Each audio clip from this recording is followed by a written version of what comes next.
how's it going? My name is Dan. I used to work at the biggest car dealership in the country, and now I teach fine folks like you how not to get fucked when buying a car. Now in this video, I want to talk to you about what happens if your car breaks under warranty. And I'm not talking about aftermarket warranty.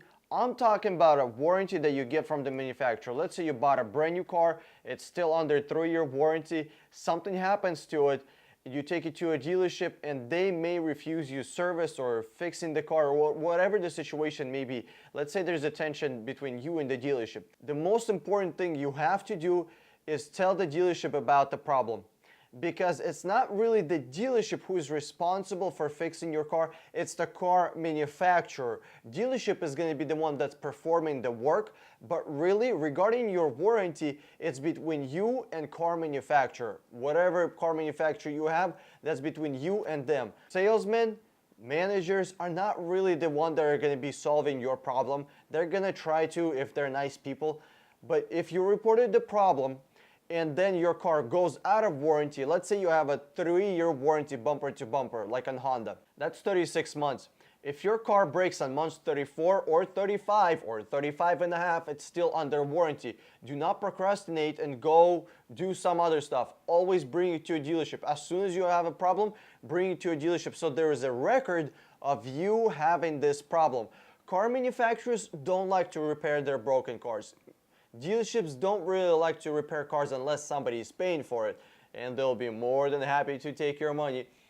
Every car manufacturer is known for this, especially Ford. I'm not trying to hate on Ford on this video, like really, I'm not. It's kind of what they do, like Mercedes, Audi, BMW, Volkswagen is notorious for this.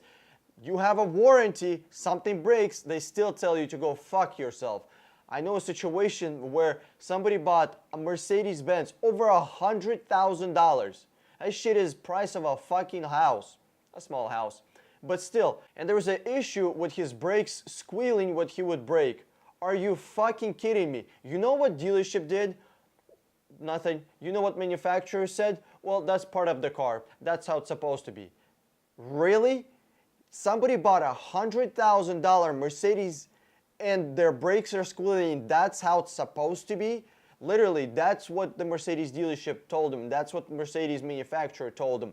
This guy had to go through a whole lawsuit and bullshit like that. And sometimes you will have to go through a lawsuit and, get lawyers involved. But the good thing is, you're gonna get your shit paid for and the lawyers are gonna be covered by the company who you're suing because they're a multi-billion-dollar company. If you ever have to sue a dealership or a car manufacturer, you don't even have to pay a lawyer anything because he will work off a percentage of whatever you win with him in a court battle. So the lawyer is going to be more than happy to work for you for free because he knows he's suing this giant multi-billion-dollar and they have plenty of money to pay everyone. There is something you can do to prevent this problem. First, you buy a car that's already been used, 3 or 4 years old. That way you know that this car is reliable. There has been hundreds of the same car models driving on the road, and if there was any problem, they would start popping up and you would know. You would Google that shit and you would know, hey, there's a problem with this, there's a problem with that. This car is notorious with this problem, right? You would know what's going on because you would do research. On a brand new car, that car has no history. You can't really buy it. It's not proven. I mean, it might be from a good brand, but still it's not proven. So that's why I say never buy brand new cars. Well, and then they're hella overpriced. Number 2, do not buy aftermarket warranties. They are a ripoff. They're very, very, very, very, very bad. Aftermarket warranties cost somewhere between $100 and $200 for the whole thing. And you are gonna pay $2,000, $3,000 for that shit. They're gonna mark up the prices 10 times as much. If you want aftermarket warranty, do not buy it from a dealership.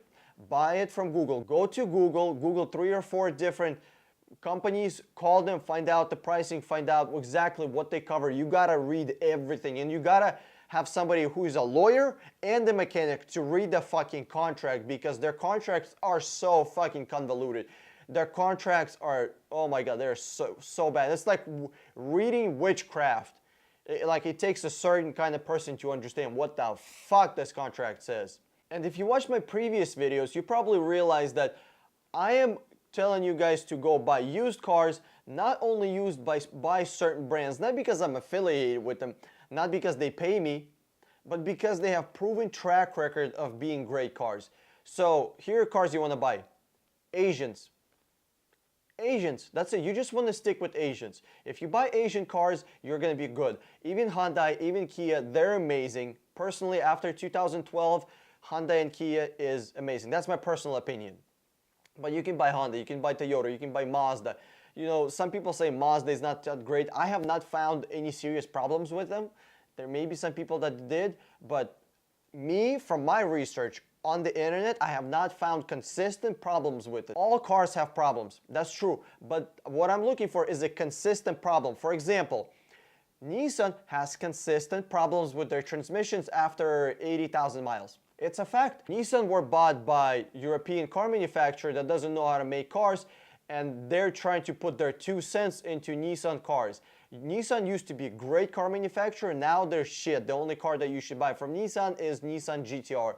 Anything else is a no-no. The reason you should buy a Nissan GTR is because Nissan actually protects their Nissan GTR from that stupid European car manufacturer. So yeah, it's only Nissan when it's making Nissan GTR. This is the reason you do not want to buy brand new cars. Ford Focus, they had serious transmission issues, and there's actually a class action lawsuit against them. If you were to go out and buy a brand new Ford Focus, you have no history of that car being on the road, and you would have been fucked so hard.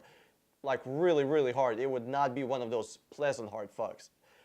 But if you were to go out and buy a 3-year-old one, you would do the research, you would find out that this car has serious transmission issues, and you'd be like, well, you know what, I'll probably buy something else. I don't want to get stuck with shit transmission. Hey, if you enjoyed this video, give me a thumbs up below and click the subscribe button over my head, or watch one of those 2 videos if you want to see more money saving tips about cars. This is Dan with 60 Minute Car. I'm signing out, and I'll see you on the internet.